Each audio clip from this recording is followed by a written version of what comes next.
എന്തൊക്കെയുണ്ട് വിശേഷം? എല്ലാവർക്കും സുഖമല്ലേ? അന്നേരം ഞാനിരിക്കുന്നത് നമ്മുടെ പഴയൊക്കെ അടുക്കളയിൽ ഇത് സ്ഥിരം ഒരു സംഭവമാണ്, ചിമ്മിനി എന്ന് പറയും. ആ ചിമ്മിനിയുടെ മുമ്പിലായിട്ടാണ് ഞാൻ ഇരിക്കുന്നത്. അത് നിനക്ക് മനസ്സിലായി കാണും, ഒരു ചെറിയ കുക്കിംഗ് വീഡിയോയുടെ ഒരു എന്താ തയ്യാറെടുപ്പ്. പിന്നെ ഇതൊക്കെ കണ്ടോ, ഇതൊക്കെ എന്ന് വെച്ചാൽ ഇവിടെ വന്നിട്ട് നമ്മൾ വർഷത്തിലൊരിക്കലാണല്ലോ ഇവിടെ നാട്ടിൽ വരുന്നത്. അന്നേരം അതിൻ്റെ ഭാഗമായിട്ടുള്ള നെട്ടോട്ടത്തിൽ കിട്ടുന്നതാണ്. കാരണം നമ്മൾ സ്കിൻ കെയറും കാര്യങ്ങളൊന്നും ഇവിടെ വന്നിട്ട് ചെയ്യത്തില്ല. കാരണം കിട്ടുന്ന സമയം മാക്സിമം ഓരോരോ കാര്യങ്ങൾ ചെയ്ത് തീർക്കാനായിട്ടായിരിക്കും നമ്മൾ ശ്രമിക്കുന്നത്. അന്നേരം അതൊന്നും ഞാൻ മൈൻഡ് ചെയ്യുന്നതേ ഇല്ല. കാരണം ഇതൊക്കെ പിന്നെ നമുക്ക് മാറ്റാവുന്നതേ ഉള്ളൂ. ഇപ്പം നമ്മുടെ മാക്സിമം വെക്കേഷൻ ടൈം യൂട്ടിലൈസ് ചെയ്യുക. ഓക്കെ, അന്നേരം നമുക്ക് കുക്കിംഗ് വീഡിയോയിലൊക്കെ കിടക്കാം.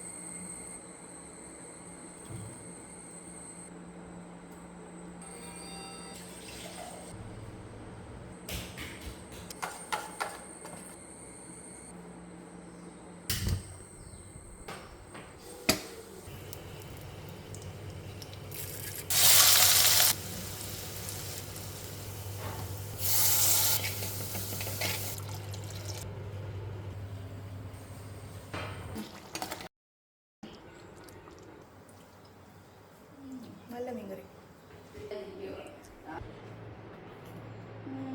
സോ ഇന്നത്തെ വീഡിയോ ഇത്രയേ ഉള്ളൂ. Love you all. ബൈ.